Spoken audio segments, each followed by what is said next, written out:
We three kings of Israel are Saul, David, and Solomon. My name is Adam Green, and we are in 2 Samuel chapter 18. We've just leaving 2 Samuel chapter 17 here. And David has run away from Absalom, his son, who killed his other son because he slept with his half-sister, which was Absalom's sister. There were problems. There's a little bit of a dysfunctional family going on here. So what we see is Absalom is beginning to start a war with David here. And they have major issues going on. So we're going to pick up, excuse me, we're going to pick up at the end of 2 Samuel 17. We've got David and his whole company and all the people with him being taken care of.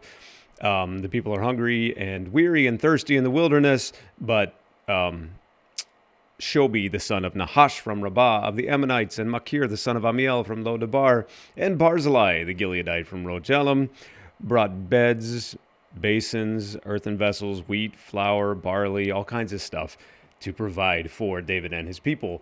That is a wonderful thing. Hoorah. Good job. Well done. And now we pick up in 2 Samuel chapter 18, verse 1. Then David mustered the men who were with him and set over them commanders of thousands and commanders of hundreds.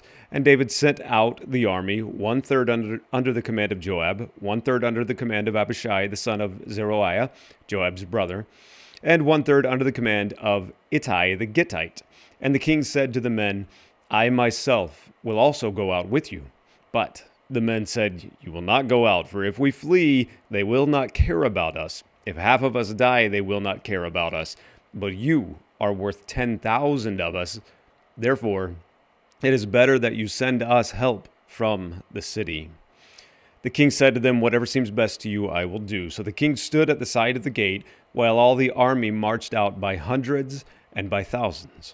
So there were quite a few people now with David. Started out, they left with, I believe, 600 of them, somewhere around that, and now we've got hundreds and thousands of them. And the king ordered Joab and Abishai and Ittai, Deal gently for my sake with the young man Absalom. Remember, this is still David's son. He still has a heart for his son. And all the people heard when the king gave orders to all the commanders about Absalom. Verse 6, So the army went out into the field against Israel, and the battle was fought in the forest of Ephraim. And the men of Israel were defeated there by the servants of David, and the loss there was great on that day, 20,000 men. The battle spread over the face of all the country, and the forest devoured more people that day than the sword. Wow. Verse 9, And Absalom happened to meet the servants of David. Absalom was riding on his mule, and the mule went under the thick branches of a great oak, and his head caught fast in the oak, and he was suspended between heaven and earth, while the mule that was under him went on. And for some reason, that word picture is quite hilarious in my mind to think of him just riding along and donk, and then he's just kind of sitting there kind of suspended and can't do anything because his head's stuck. So, verse 10, And a certain man saw it and told Joab, Behold, I saw Absalom hanging in an oak. Joab said to the man who told him, What? You saw him? Why then did you not strike him there to the ground? I would have been glad to give you 10 pieces of silver and a belt. Well, okay, a belt too. Verse 12, But the man said to Joab, Even if I felt in my hand the weight of 1,000 pieces of silver, I would not reach out my hand against the king's son. For in our hearing the king commanded you and Abishai and Ittai, for my sake protect the young man Absalom. On the other hand, if I had dealt treacherously against his life, and there was nothing hidden from the king, then you yourself would have stood aloof. Very astute by this man, obviously, or I think anyway, that at least word would have gotten to him about what David did to those who killed Saul, and to those who killed, who was it? Ishbosheth? Yes, Saul's son. So he knows these things get around, right? Verse 14, Joab said, I will not waste time like this with you. Probably because he knows the other guy's right. And he took 3 javelins in his hand and thrust them into the heart of Absalom while he was still alive in the oak. And 10 young men, Joab's armor-bearers, surrounded Absalom and struck him and killed him. Then Joab blew the trumpet, and the troops came back from pursuing Israel. for Joab restrained them. And they took Absalom and threw him into a great pit in the forest, and raised over him a very great heap of stones. And all Israel fled, every one to his own home. Now Absalom in his lifetime had taken and set up for himself the pillar that is in the king's valley, for he said, I have no son to keep my name in remembrance. He called the pillar after his own name, and it is called Absalom's monument to this day. All right. Verse 19, then Ahimaaz, the son of Zadok, said, Let me run and carry news to the king that the Lord has delivered him from the hand of his enemies. And Joab said to him, You are not to carry news today. You may carry news another day, but today you will carry no news, because the king's son is dead. Does he care all of a sudden? I'm not sure. Verse 21, then Joab said to the Cushite, Go, tell the king what you have seen. The Cushite bowed before Joab and ran. Then Ahimaaz, the son of Zadok, said to Joab, Come what may, let me also run after the Cushite. And Joab said, Why will you run, my son, seeing that you will have no reward for the news? Come what may, he said, I will run. So he said to him, Run. Then Ahimaaz ran by the way of the plain and outran the Cushite. Now David was sitting between the two gates, and the watchman went up to the roof of the gate by the wall, and when he lifted up his eyes and looked, he saw a man running alone. The watchman called out and told the king, and the king said, If he is alone, there is news in his mouth. And he drew nearer and nearer. The watchman saw another man running, and the watchman called to the gate and said, See, another man running alone. The king said, He also brings news. The watchman said, I think the running of the first is like the running of Ahimaaz, the son of Zadok. And the king said, He is a good man and comes with good news. Verse 28, then Ahimaaz cried out to the king, All is well. And he bowed before the king with his face to the earth and said, Blessed be the Lord your God, who has delivered up the men who raised their hand against my lord the king. And the king said, Is it well with the young man Absalom? Ahimaaz answered, When Joab sent the king's servant, your servant, I saw a great commotion, but I do not know what it was. Well, that's a lie. And the king said, Turn aside and stand here. So he turned aside and stood still. So remember, there was a great victory that day. God had given David victory over Absalom and the armies. There was a great victory, and he definitely told the truth in that, but he definitely did not tell the truth when he said he didn't know what was going on. Verse 31, and behold, the Cushite came, and the Cushite said, Good news for my lord the king, for the Lord has delivered you this day from the hand of all who rose up against you. The king said to the Cushite, Is it well with the young man Absalom? So you can see where David's mind is here. The victory doesn't mean as much to him as whether or not his son is okay. The son that rose up against him, the son that plotted against him, the son that killed his other son, yes, that son. All right. The Cushite answered, May the enemies of my Lord be like the king, and all who rise up against you for evil be like that young man. Verse 33, and the king was deeply moved and went up to the chamber over the gate and wept. And as he went, he said, O my son Absalom, would I had died instead of you, O Absalom, my son, my son. So David's heart, obviously, despite the sin that was going on from Absalom, despite the barrier that had been placed between them, despite the plotting against his own father, David still had a heart for his son and still wanted his son to be alive. His desire was that that relationship be restored. You can see where that's a man after God's own heart. God's desire is that our relationship with him be restored.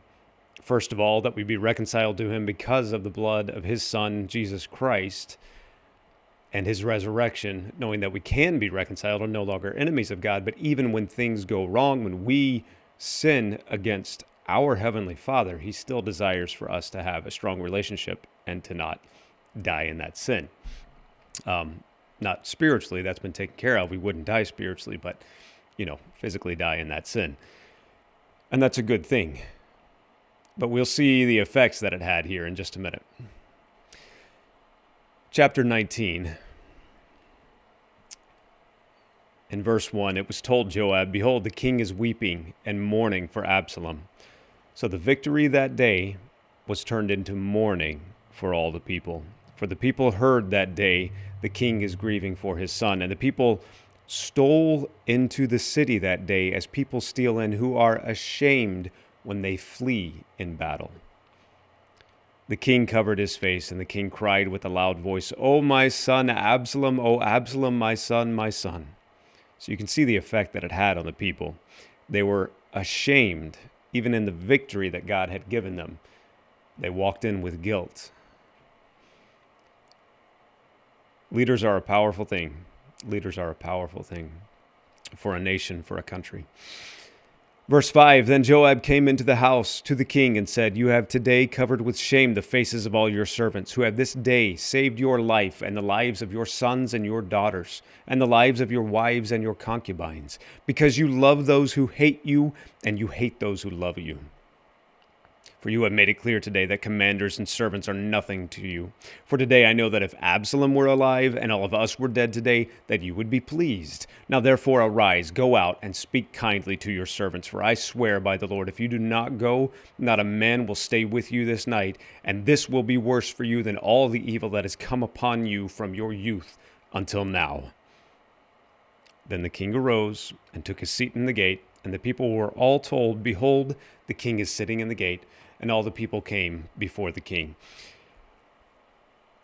Joab is not exactly what you would call a good man, right? I mean, you could see the things that he's done. He's killed people he shouldn't have killed. He's directly disobeyed orders. And not just here, but remember, he killed, what's his name that I can't even remember, who killed his brother in battle, and he went after him and still killed him anyway. When he was not to do that, and when it wasn't during battle. So it's not like he's a good man, but God used him for good. And God used him to turn the ear of the king and then to sway the hearts of the people back to where it should be.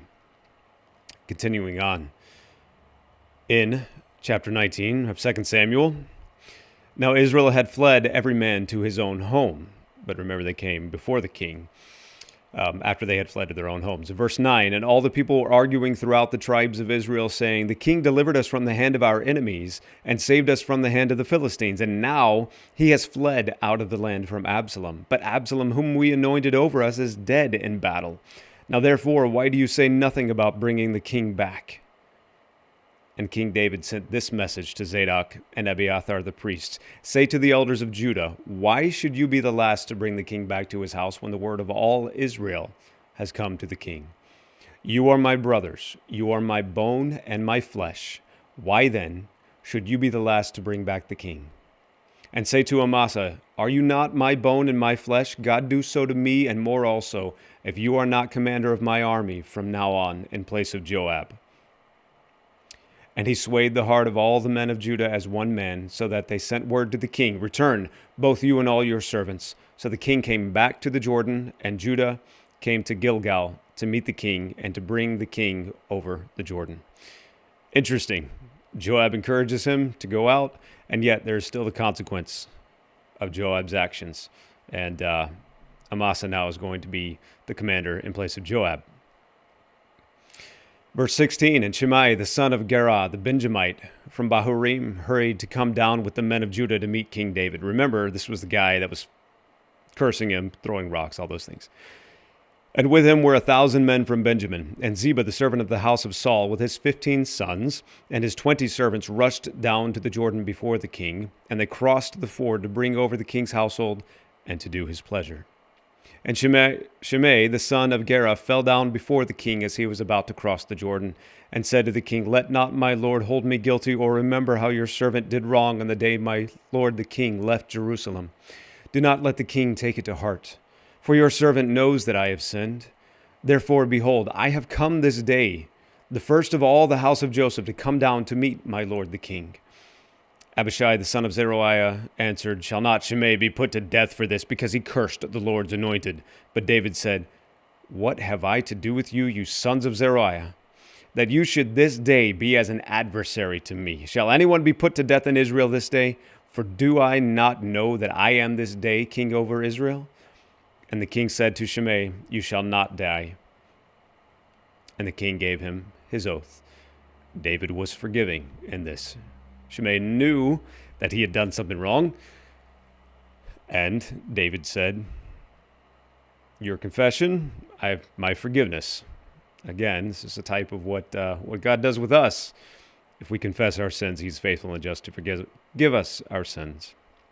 Verse 24, and Mephibosheth, the son of Saul, came down to meet the king. Remember, he had also gone to be with Absalom, thinking that the kingdom was going to be returned to him somehow. He had neither taken care of his feet, nor trimmed his beard, nor washed his clothes from the day the king departed until the day he came back in safety. And when the king came to Jerusalem to meet the king said to him, "Why did you not go with me, Mephibosheth?" He answered, "My lord, O king, my servant deceived me. For your servant said to him, I will saddle a donkey for myself, that I may ride on it and go with the king. For your servant is lame. He has slandered your servant to my lord the king. But my lord the king is like an angel of God.